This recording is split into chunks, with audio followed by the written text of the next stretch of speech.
ಅಂದರೆ ಇಲ್ಲಿ ನೆರೆದಿರ್ತಕ್ಕಂಥ ಜನರೇ ಸಾಕ್ಷಿ. ಯಾವ ದೇಶಕ್ಕೆ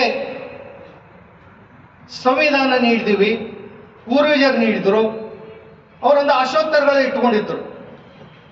ಏನಪ್ಪ, ನಮ್ಮ ದೇಶ ಅದ್ಭುತ ದೇಶ ಆಗಬೇಕು, ಸಾವರನ್, socialist, secular, democratic republic.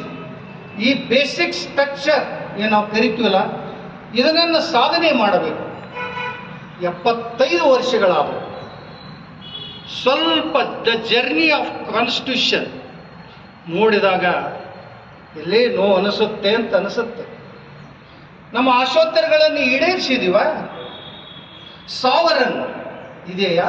Secular, democratic, republic, ಇವು ಪುಸ್ತಕೀಯ ಶಬ್ದಗಳಾಗ್ತಾ ಇದೆ.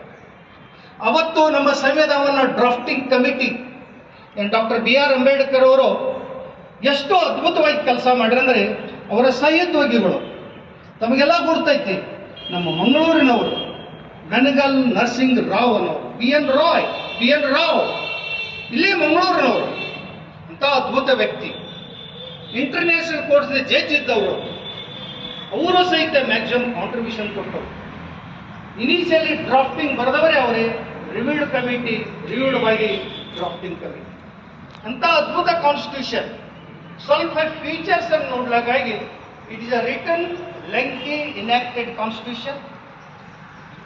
ಸಾವರನ್, secular, democratic republic, fundamental rights, fundamental duties, federalism, bicameralism, universal adult franchise, parliament government, single unified independent judiciary, single citizenship.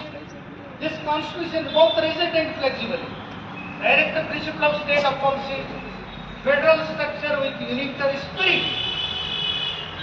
ಸುಮಾರು 12 ಐಡಿಯಾಸ್ ಇಟ್ಕೊಂಡು ಸಂವಿಧಾನ ರಚನೆ.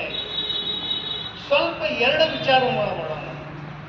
ಇವತ್ತು ಇನ್ನೊಂದು ಸಂತೋಷದ ದಿನ ನಮಗೆ ಅಂದರೆ, 1950ರಲ್ಲಿ ಇಲೆಕ್ಷನ್ ಕಮಿಷನ್, ಭಾರತದಲ್ಲಿ ಇಲೆಕ್ಷನ್ ಕಮಿಷನ್ಗೂ ಸಹಿತ 75 ವರ್ಷ. ಈ ದೇಶದಲ್ಲಿ ಯೂನಿಯನ್ ಗೌರ್ಮೆಂಟ್, ಫೆಡರಲ್ ಸಿಸ್ಟಮ್ದಲ್ಲಿ union government, state government, local government, ನಾವು ಡೆಮೋಕ್ರಸಿಯನ್ನು ಒಪ್ಕೊಂಡವರು, ಅಟೋಕ್ರಸಿ ಅಲ್ಲ. ಈ democracy democracy of the government for the people, from the people. In the sense, we have capacity, we have right. We the people have a right to elect our own candidates, own our leaders. Like adults, universal adults franchise. ಮೊದಲು ನಾವು 21 ವಯಸ್ಸಿನವರಿಗೆ vote ಹಾಕಕ್ಕೆ ಅಧಿಕಾರ ಇತ್ತು. ಇವತ್ತು 18 ವರ್ಷದ ಎಲ್ಲರಿಗೆ, ಇರ್ರೆಸ್ಪೆಕ್ಟ್ of cost, Creed, colour, education, ಎಲ್ಲರಿಗೂ ವೋಟಿಂಗ್ ರೈಟ್. ನಾವೆಲ್ಲ ಕಳೆದ ಬಹಳಷ್ಟು ಇಲೆಕ್ಷನ್ಗಳನ್ನು ನೋಡಿ, 1952ರಲ್ಲಿ ಪ್ರಥಮ ಇಲೆಕ್ಷನ್ ನಡೀತು. 1 ನೇಷನ್ 1 ಇಲೆಕ್ಷನ್. ಅವತ್ತು 1 ನೇಷನ್ 1 ಇಲೆಕ್ಷನ್ ಇಂಪ್ಲಿಮೆಂಟೇಷನ್ ಆಯಿತು. ಮುಂದೆ ಬರ್ಬರ್ತಾ ಏನಾಯಿತು, ಸ್ಟೇಟ್ ಗೌರ್ಮೆಂಟ್ ಇಲೆಕ್ಷನ್ಗಳು ಮರುಕಳಿಸ್ತಾ ಇದ್ದೇವೆ. ವೋಟ್ ಆಫ್ ಕಾನ್ಫಿಡೆನ್ಸ್ ಇಂದ ಅಲ್ಲಿ ಇಲ್ಲಿ ಗೌರ್ಮೆಂಟ್ಗಳು ಬೀಳುವುದರ ಪರವಾಗಿ ಅದು ಪ್ಯಾರಲೈಸ್ ಆಯಿತು, ಡಿರೇಲ್ಡ್ ಆಯಿತು. ನಮಗೆಲ್ಲ ಮತದಾನ ಹಕ್ಕುಗಳನ್ನು ಕೊಟ್ಟಿದ್ದಾರೆ. ನಾವೆಲ್ಲ ವಿಚಾರ ಮಾಡಬೇಕು, what is the percentage of participation in voting.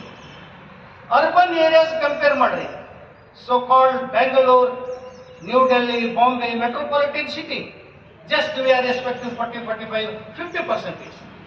Whereas in rural area, so the voting percentage, participation percentage, how much? 60, 70, 80. Still we are unable to exercise our rights, our vote. ಎಲ್ಲಿ ಅರ್ಬನ್ ಪ್ಲೇಸ್ ಇದೆ ಅಲ್ಲಿ 40-45%. ಇದು democracy. ಅವತ್ತು voting ಇರೋ ದಿವಸ so called great educated person voting ಬರುವುದೇ ಇಲ್ಲ, voting ಹಾಕಕ್ಕೆ ಬರೋದು. It is a my right. ಯಾರು ಎಕ್ಸರ್ಸೈಸ್ ಮಾಡ್ತಿಲ್ಲ. ಇಲೆಕ್ಷನ್ ಕಮಿಷನ್ ಅವರು ಫ್ರೀ ಆ್ಯಂಡ್ ಫೇರ್ ಇಲೆಕ್ಷನ್. ಮೊದಲೆಲ್ಲ ಬ್ಯಾಲೆಟ್ ಪೇಪರ್ದಲ್ಲಿ ವೋಟಿಂಗ್ ಮಾಡ್ತಾ ಇದ್ದೀವಿ. ನಂತರ ಎಲೆಕ್ಟ್ರಲ್ ವೋಟಿಂಗ್ ಮಷಿನ್ ಬಂತು, ಅದಕ್ಕೂ ಸಂಶಯ ಬಂತು. VVPAT ಬಂತು, VVPAT ಜೊತೆಗೆ ಅದಕ್ಕೂ ಸಂಶಯ ಬಂತು. ಕೇವಲ ಒಂದು ಕಾನ್ಸ್ಟಿಟ್ಯೂಷನ್ ಅಸೆಂಬ್ಲಿಯಲ್ಲಿ ಒಂದು ವಿ ವಿ ಪ್ಯಾಟ್ ಅನ್ನು ವೆರಿಫೈ ಮಾಡ್ತಿದ್ರು, ಮುಂದೆ 5 ವಿ ವಿ ಪ್ಯಾಟ್ ವೆರಿಫೈ ಮಾಡಿದ್ರು.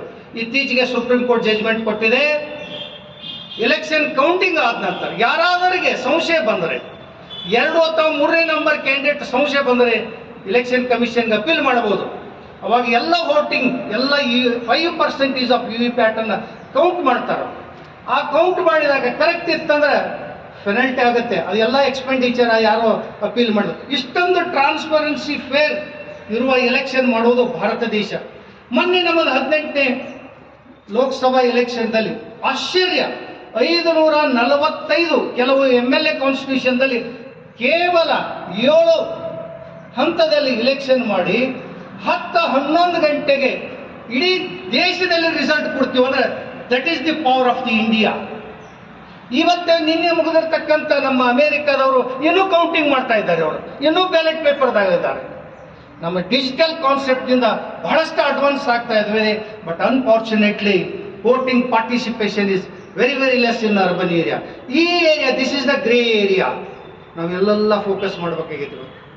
ಯಾವಾಗ TN ಶೇಷನ್ ಅವರು ಬಂದರು, ಅವರು ಬಹಳ ಅದ್ಭುತ ಕೆಲಸ ಮಾಡಿದ್ರು.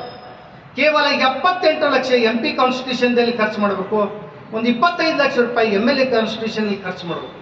ಇವತ್ತು ನಾವೆಲ್ಲ ನೋಡಿದರೆ ಯಾವ ರೀತಿ ಎಲೆಕ್ಷನ್ ನಡೀತಿದ್ದೀವಿ, ಜಾತಿ ಆಧಾರ ಮೇಲೆ ಹಣದ ಬಲ ತೋಳಬಲದಿಂದ ಇವತ್ತು ನಾವೆಲ್ಲ 75 ವರ್ಷ ಅಡಲ್ಟ್ ಯೂನಿವರ್ಸಲ್ ಅಡಲ್ಟ್ ಫ್ರಾಂಚೈಸಲ್ಲಿ ಆಗ್ತಾ ಇದೆಯಾ.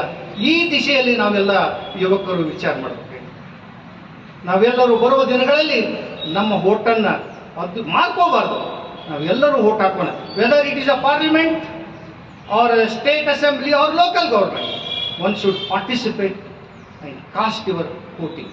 ಇಲ್ಲಿ ನಡೆದಿರ್ತಕ್ಕಂಥ ಎಲ್ಲರೂ ಇವತ್ತು ಒಂದು ಶಪಥ ಮಾಡೋಣ. ನಾವು ಬರುವ ಯಾವುದೇ ಎಲೆಕ್ಷನ್ ಇರಲಿ, ನಾವು ಸಹಿತ ನಮ್ಮ ವೋಟಿಂಗನ್ನು ಎಕ್ಸಸೈಸ್ ಮಾಡೋಣ. ಸಪೋಸ್ ನಮ್ಮ ವೋಟಿಂಗನ್ನು ಎಕ್ಸಸೈಸ್ ಮಾಡಲಿಲ್ಲ ಅಂದ್ರೆ ಇವತ್ತೇನು ನಾವು ಅನುಭವಿಸ್ತಾ ಇದ್ದೀವಿ ಇದು ರಿಪಿಟೇಷನ್ ಆಗುತ್ತೆ.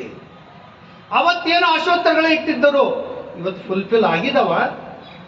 75 ಜರ್ನಿ ನೋಡ್ರಿ, ಬಹಳ ನೋವಿನ ಸಂಗತಿ. ಇನ್ನೊಂದು federal structure, federalism, quasi federalism ಅಂತೀವಿ ನಾವು. ಅಲ್ಲಿ ಮೇಲ್ಗಡೆ union government, state government, local government, union list, state list and concurrent list. ಇತ್ತೀಚೆಗೆ ನಾವು ನೋಡ್ತಾ ಇದ್ದೇವೆ there is no combination between central government and state government.